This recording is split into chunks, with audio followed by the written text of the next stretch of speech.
To my educational channel విద్యా ఉద్యోగ సమాచారానికి స్వాగతం.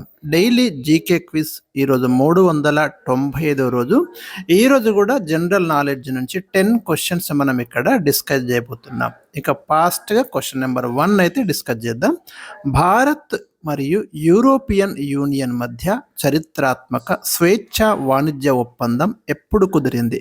సింపుల్గా చెప్తా, అర్థమయ్యేటట్టు చెప్తా, నో ప్రాబ్లం. మన ఇండియా రీసెంట్గా అంటే జనవరి 2026 జనవరి 27న ఒక ఇంపార్టెంట్ అగ్రిమెంట్ చేసుకుంది.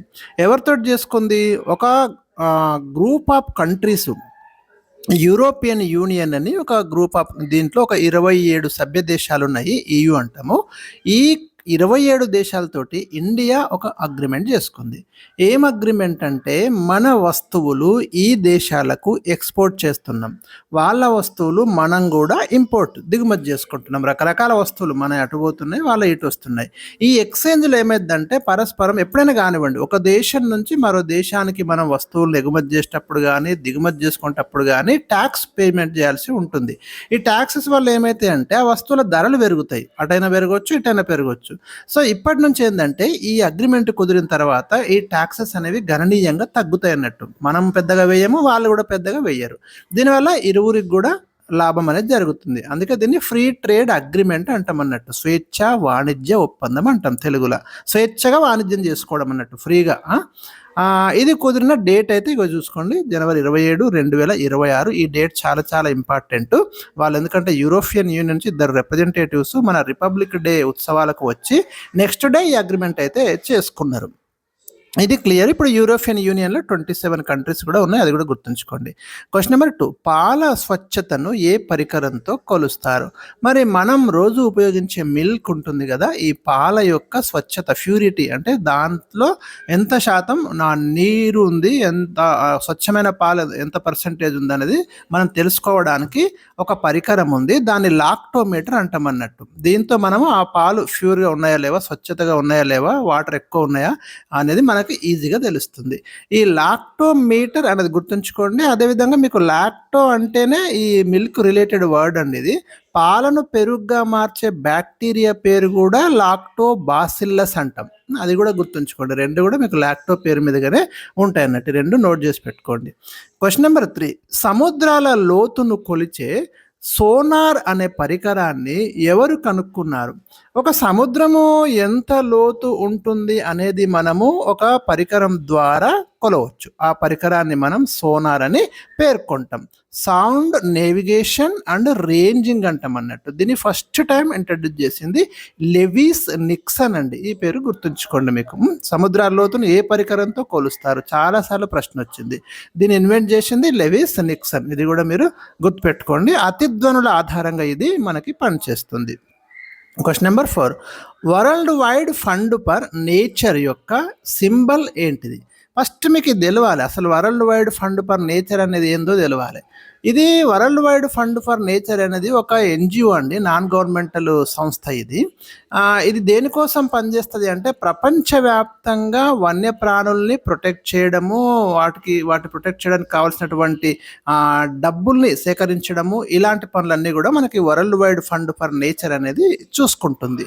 సో దీనికి చిహ్నం ఏంటిది అంటే పాండా అండి. ఒక పాండా అనే జంతువు దీనికి ఒక సింబల్గా తీసుకున్నారు అన్నట్టు. ఇది ఇంపార్టెంట్ క్వశ్చన్ మీకు. అదేవిధంగా ఇంకొకటి ఏంటంటే, ఇది మనకు 1961లో స్టార్ట్ అయింది. ఈ world wide fund for nature అనే సంస్థ ఎప్పుడు స్టార్ట్ అయింది? 1961లో స్టార్ట్ అయింది. దీని యొక్క హెడ్ క్వార్టర్ వచ్చేసి ఎక్కడ ఉందంటే మనకు స్విట్జర్లాండ్లోని గ్లాండ్ అనే నగరంలో ఉంది. ఈ WWF హెడ్ క్వార్టర్ ఎక్కడ ఉంది? స్విట్జర్లాండ్లోని గ్లాండ్ అనే నగరంలో ఉంది. ఇంపార్టెంట్ బిట్ అడుగుతాడు, క్వశ్చన్ ఇది అడిగిండు కూడా.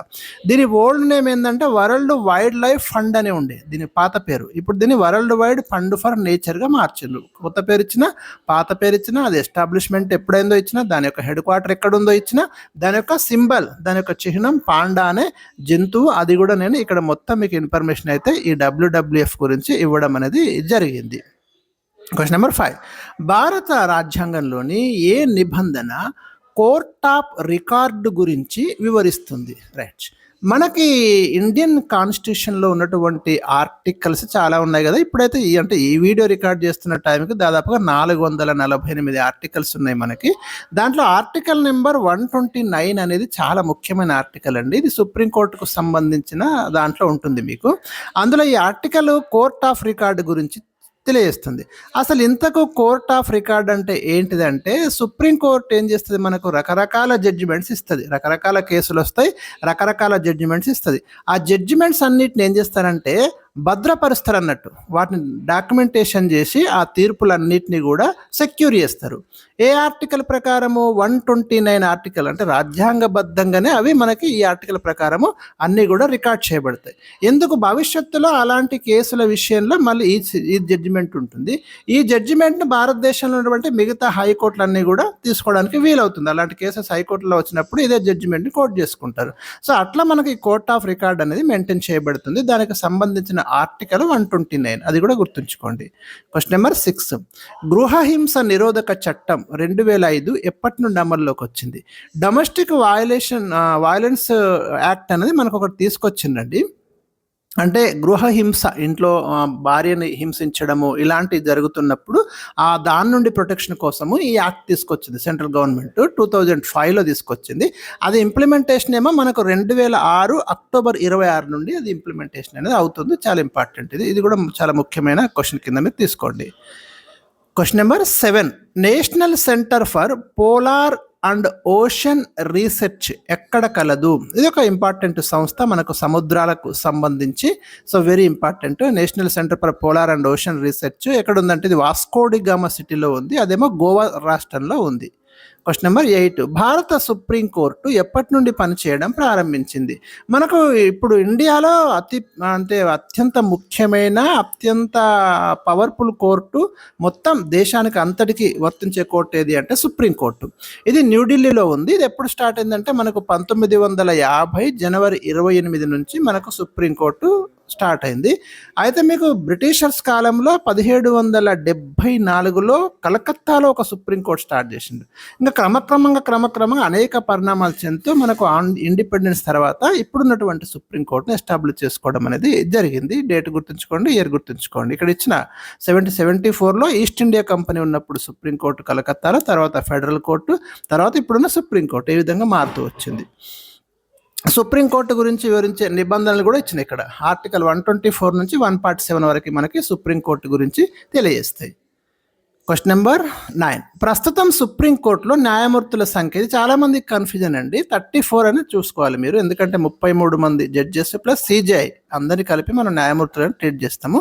మొత్తం న్యాయమూర్తుల సంఖ్య ప్రజెంట్ 34 ఉంది. స్టార్టింగ్లో అయితే మనకు 8 ఉండేవాళ్ళు ఫస్ట్ 1950స్లో, తర్వాత పెంచుకుంటూ వస్తున్నాం అన్నట్టు.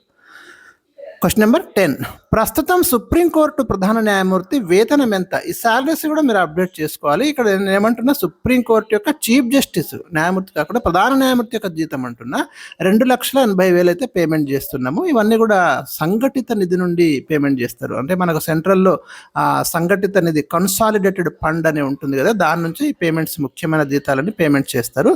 సుప్రీంకోర్టు సిజే యొక్క శాలరీ ఇంత. సుప్రీంకోర్టు జడ్జి యొక్క శాలరీ వచ్చేసి మనకు 2,50,000 అన్నట్టు. ఈ తేడా మీరు గుర్తుపెట్టుకోండి. సో ఇవి నేను ఈరోజు ఇచ్చినటువంటి ఇంపార్టెంట్ క్వశ్చన్స్. మరి ఏ రోజుకి ఆ రోజు అయితే మీరు నోట్ చేసుకోండి. చాలా ముఖ్యమైన సమాచారం అంతుంది. మీకు ఏమైనా డౌట్స్ ఉంటే కామెంట్ సెక్షన్లో తెలియజేయండి. తప్పకుండా వీడియోని లైక్ చేయండి. Thank you for watching.